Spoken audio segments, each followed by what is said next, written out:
আসসালামু আলাইকুম। এখন শুনবেন সংবাদ শিরোনাম।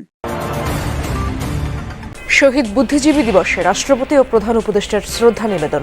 প্রত্যয়, নির্বাচনের মাধ্যমে নতুন বাংলাদেশ বিনির্মাণ করবে জনগণ। সুদানের আবেইতে জাতিসংঘের ঘাঁটিতে সন্ত্রাসী হামলায় ৬ বাংলাদেশি শান্তিরক্ষী নিহত, আহত আরও ৮ সেনা সদস্য। এখনও আশঙ্কাজনক হাদির শারীরিক অবস্থা। প্রার্থীর ওপর হামলার ঘটনায় ফায়দা লোটার চেষ্টা করছে অনেকে, মন্তব্য তারেক রহমানের। দীর্ঘ ৩ দশক পর দিনাজপুর ৬ আসনে বিএনপির একক প্রার্থী ডক্টর জাহিদ নির্বাচিত হলে পাল্টাবে অবহেলিত জনপদের ভাগ্য, আশা স্থানীয় নেতাকর্মীদের। যুক্তরাষ্ট্রের পর ইউরোপের বাজারেও বাংলাদেশি পণ্য রপ্তানি নিয়ে দুশ্চিন্তা। সরকারের নানা নীতির বেড়াজালে কমেছে পোশাক খাতের প্রবৃদ্ধি। আসসালামু আলাইকুম। এতক্ষণ দেখছিলেন সংবাদ শিরোনাম, এখন দেখবেন বিস্তারিত। শহীদ বুদ্ধিজীবী দিবসে রাষ্ট্রপতি এবং প্রধান উপদেষ্টার শ্রদ্ধা নিবেদনের পর সর্বসাধারণের জন্য উন্মুক্ত করা হয়েছে শহীদ বুদ্ধিজীবী স্মৃতিসৌধ। আপনি জানেন যে শহীদ বুদ্ধিজীবী দিবসের প্রথম প্রহরে বাংলাদেশের রাষ্ট্রপতি জনাব মোহাম্মদ শাহাবুদ্দিন তিনি পুষ্পস্তবক অর্পণের মধ্য দিয়ে শহীদ জাতির বীর সন্তানদের প্রতি শ্রদ্ধা নিবেদন করেছেন। এরপর পরেই অন্তর্বর্তী সরকারের প্রধান উপদেষ্টা ডক্টর মোহাম্মদ ইউনূস পুষ্পস্তবক অর্পণের মধ্য দিয়েই তিনিও জাতির শ্রেষ্ঠ সন্তানদের প্রতি শ্রদ্ধা নিবেদন করেছেন। এরপর পরই মূলত বিশিষ্ট ব্যক্তিবর্গ, রাষ্ট্রীয় গুরুত্বপূর্ণ ব্যক্তিদের পরপরই মূলত সাধারণ মানুষের জন্য উন্মুক্ত করে দেওয়া হয়েছে সমাধিস্থল। সেখানে আপনারা দেখতে পাচ্ছেন এই মুহূর্তে সাধারণ মানুষ, বিভিন্ন বিশ্ববিদ্যালয়ের শিক্ষার্থীরা, সাধারণ জনতা, বিভিন্ন রাজনৈতিক দল, সামাজিক সংগঠনের পক্ষ থেকে বিভিন্ন ব্যানারেই কিন্তু দেশের আপামর জনতায় তারা আসছেন শহীদ বেদিতে শহীদদের প্রতি, জাতির শ্রেষ্ঠ সন্তানদের প্রতি শ্রদ্ধা জানাতে। আপনি জানেন যে 1971 সালের ঠিক বাঙালি জাতির বিজয়ের ঠিক আগ মুহূর্তেই জাতির শ্রেষ্ঠ সন্তানদেরকে একেবারে পরিকল্পিতভাবে বাংলাদেশের যে সকল শ্রেষ্ঠ সন্তানরা রয়েছেন, ডাক্তার, চিকিৎসক, লেখক, সাহিত্যিক, তাদেরকে পরিকল্পিতভাবে পাকিস্তানি হানাদার বাহিনী এবং এদেশীয় দোসররা মিলে তাদেরকে তুলে নিয়ে পরবর্তীতে তাদেরকে নির্মমভাবে তাদেরকে হত্যা করে বধ্যভূমিতে ফেলে রেখেছিল। সুদানের আবেইতে জাতিসংঘের ঘাঁটিতে সন্ত্রাসী হামলায় শান্তিরক্ষী মিশনে দায়িত্বরত বাংলাদেশ সেনাবাহিনীর ৬ সদস্য নিহত হয়েছেন, আরও ৮ সেনা সদস্য আহত হয়েছেন। শনিবার রাতে আন্তঃবাহিনী জনসংযোগ পরিদপ্তরের এক বিজ্ঞপ্তিতে এই তথ্য জানানো হয়। সন্ত্রাসীদের সঙ্গে শান্তিরক্ষীদের যুদ্ধ এখনও চলমান রয়েছে।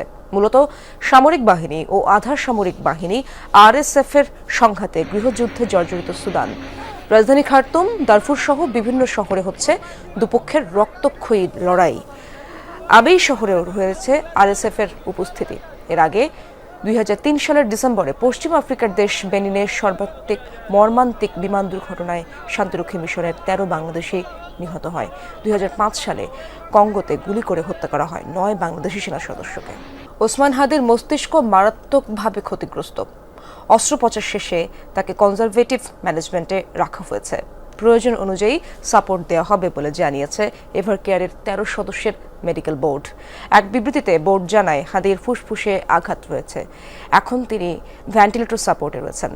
অবস্থা অত্যন্ত আশঙ্কাজনক। শনিবার হাদির খোঁজ নিতে যাওয়া রাজনৈতিক নেতারা দেশবাসীর কাছে তার জন্য দোয়া চেয়েছেন। মাথায় গুলিবিদ্ধ ওসমান হাদি প্রথম দফা অস্ত্রোপচারের পর জীবন মৃত্যুর সন্ধিক্ষণে এভারকেয়ার হাসপাতালে নিবিড় পর্যবেক্ষণে চিকিৎসায় 13 জন বিশেষজ্ঞের সমন্বয়ে মেডিকেল বোর্ড গঠন করা হয়েছে। এক বিবৃতিতে জানানো হয়েছে, মস্তিষ্ক সহ নানা জটিলতায় অত্যন্ত সংকটাপন্ন ওসমান হাদি। পরিবারকে জানানো হয় হাদির ফুসফুসেও আঘাত আছে। এই মুহূর্তে তাকে ভেন্টিলেটর সাপোর্টে রাখা হয়েছে। শনিবার সকাল থেকেই এভারকেয়ারে আসতে থাকেন রাজনৈতিক দলের নেতারা। গণমাধ্যমে তারা দাবি করেন, নির্বাচন সামনে রেখে 50 জন প্রার্থীকে টার্গেট করেছে পতিত আওয়ামী লীগ। এর প্রথম শিকার ওসমান হাদি। এই ব্যর্থতার দায় স্বরাষ্ট্র উপদেষ্টাকে নিতে হবে বলেও জানান তারা। নির্বাচনকে কেন্দ্র করে 50 জন প্রার্থীকে টার্গেট করেছে আওয়ামী দুর্বৃত্তরা এবং নির্বাচন বানচাল করার জন্য তারা এই ধরনের টার্গেট হাতে নিয়েছে। যেই হাদি একা বাংলাদেশকে প্রেজেন্ট করেছে, যেই হাদি একা জুলাইকে সারা বাংলাদেশের প্রতিটি গ্রামে গঞ্জে ঘুরে ঘুরে প্রতিষ্ঠিত করেছে। সেই হাদির উপর আক্রমণ করে জুলাইকে তারা দমিয়ে দিতে চেয়েছে। সবার মধ্যে একটা ভয় ছড়ানোর চেষ্টা, যারা চায় বাংলাদেশে নির্বাচন না হোক, বাংলাদেশে গণতান্ত্রিক পরিস্থিতি ফিরে না আসুক, তারাই আজকে হাদির উপরে এই আক্রমণ করেছে বলে আমরা মনে করি। হাদির ওপর হামলা মানে জুলাই সমর্থনকারী সকলের উপরই হামলা। তাই অন্তর্বর্তী সরকারকে দ্রুত আইনশৃঙ্খলা নিয়ন্ত্রণে মনোযোগ দেওয়ার দাবিও জানিয়েছেন নেতারা। দীর্ঘ ৩ দশকের অপেক্ষার অবসান ঘটিয়ে দিনাজপুর ৬ আসনে একক প্রার্থী ঘোষণা করেছে বিএনপি। এবার আসনটিতে বিএনপির একক প্রার্থী দলের স্থায়ী কমিটির সদস্য doctor AZM Zahid Hossain. Chairperson Begum Khaleda জিয়ার ব্যক্তিগত এই চিকিৎসকের হাতেই উঠেছে ধানের শীষ প্রতীক। দীর্ঘ প্রতীক্ষার পর এমন প্রার্থী পেয়ে উচ্ছ্বসিত স্থানীয় বিএনপি নেতাকর্মীরা। ভারত সীমান্তবর্তী হাকিমপুর, বিরামপুর, নবাবগঞ্জ ও ঘোড়াঘাট উপজেলা নিয়ে দিনাজপুর ৬। স্বাধীনতার পর থেকে এই আসনে ধানের শীষের একক প্রার্থী দিতে পারেনি বিএনপি। এবারের নির্বাচনে বিএনপির স্থায়ী কমিটির সদস্য ও চেয়ারপারসন বেগম খালেদা জিয়ার ব্যক্তিগত চিকিৎসক ডাক্তার এজেডএম জাহিদ হোসেনকে ধানের শীষের একক প্রার্থী ঘোষণা করা হয়েছে। দীর্ঘ ৩০ বছর পর নিজ দলের একক প্রার্থী পেয়ে উচ্ছ্বসিত দলের নেতাকর্মীরা। বিগত ৩০ বছর ধরে আমরা কোনো প্রার্থী পাইনি, আমরা হাকিমপুরে আজকে ধানের শীষে প্রার্থী পেয়েছি, এই জন্য আমরা আনন্দিত। উনি যে আমাদের এখানে নির্বাচন করার জন্য ইচ্ছা পোষণ করেছেন এবং দল যে তাকে মনোনয়ন দিচ্ছে, এটা এই দিনাজপুর ৬ আসন বাসীর জন্য একটা বিষয়ের একটা গৌরব। আমরা দল মত নির্বিশেষে সবাইকে সাথে করে নিয়ে ইনশাল্লাহ দিনাজপুর ৬ আসনে আগামী নির্বাচন করব, ইনশাল্লাহ জয়যুক্ত হবে ইনশাল্লাহ। স্থানীয়রা বলছেন সীমান্তবর্তী হওয়ায় বরাবরই অবহেলিত রয়ে গেছে এ আসনটি। এখানে গড়ে ওঠেনি কোনো শিল্প কারখানা, রাস্তাঘাটের অবস্থাও নাজুক। দলের প্রভাবশালী নেতা হওয়ায় আশার আলো দেখছেন ভোটাররা। দীর্ঘ ৪৭ বছর পর এই ৪ থানা দিনাজপুর ৬ আসন একটা ভালো যোগ্য শিক্ষিত একটা প্রার্থী পাইছে। বিএনপি প্রার্থী যদি এখানে আসে ৬ নম্বরে, আপনার এলাকার উন্নয়ন মোটামুটি ভালোভাবে উন্নয়নটা হবে। ডক্টর জাহিদকে যদি আমরা ভোট দেই, সে আমাদের এলাকার উন্নয়ন করতে চাইছে বা করবে, এটা আমাদের আশা আছে।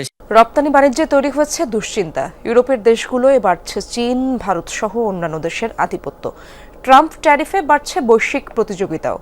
২০% বাড়তি শুল্ক দিয়ে যুক্তরাষ্ট্রে যাচ্ছে বাংলাদেশি পণ্য। সেক্ষেত্রে পণ্য আমদানি বাড়াতে বিভিন্ন দেশকে শর্ত দিয়েছে মার্কিন সরকার। বিশ্লেষকরা বলছেন, শুল্ক চুক্তিতে বাংলাদেশি পণ্য রপ্তানিতেও কোটা নির্ধারণের শর্ত যুক্ত করা উচিত। দেশের রপ্তানি বাণিজ্যে শক্ত ভিত্তি দিয়েছে তৈরি পোশাক খাত। বলা যায় বস্ত্র খাত থেকে আসছে রপ্তানি আয়ের সিংহভাগ। কিন্তু টানা কয়েক মাস ধরে কমছে পণ্য রপ্তানি। আগের বছরের একই সময়ের তুলনায় গেল নভেম্বরে পোশাক রপ্তানি কমেছে প্রায় ৫%। অভ্যন্তরীণ এবং বৈশ্বিক নানা কারণে প্রতিযোগিতার সক্ষমতা হারাচ্ছে বাংলাদেশ। উদ্যোক্তারা বলছেন, সরকারের নানান নীতির বেড়াজালে পোশাক খাতে কমছে প্রবৃদ্ধি। দেশে এই শিল্প, কলকারখানা, ব্যবসা বাণিজ্য, অর্থনীতি কি হলো, কোথায় গেল, এটা সরকারের দেখার বিষয় না। সরকার বিদেশিদের কিভাবে তুষ্ট করবে সেইটা নিয়েই বেশি উদ্গ্রীব আমাদের কাছে মনে হচ্ছে। যেমন লেবার লর ইস্যুতে ILO-কে কিভাবে তুষ্ট করা যায় সেটা নিয়ে তারা ব্যস্ত।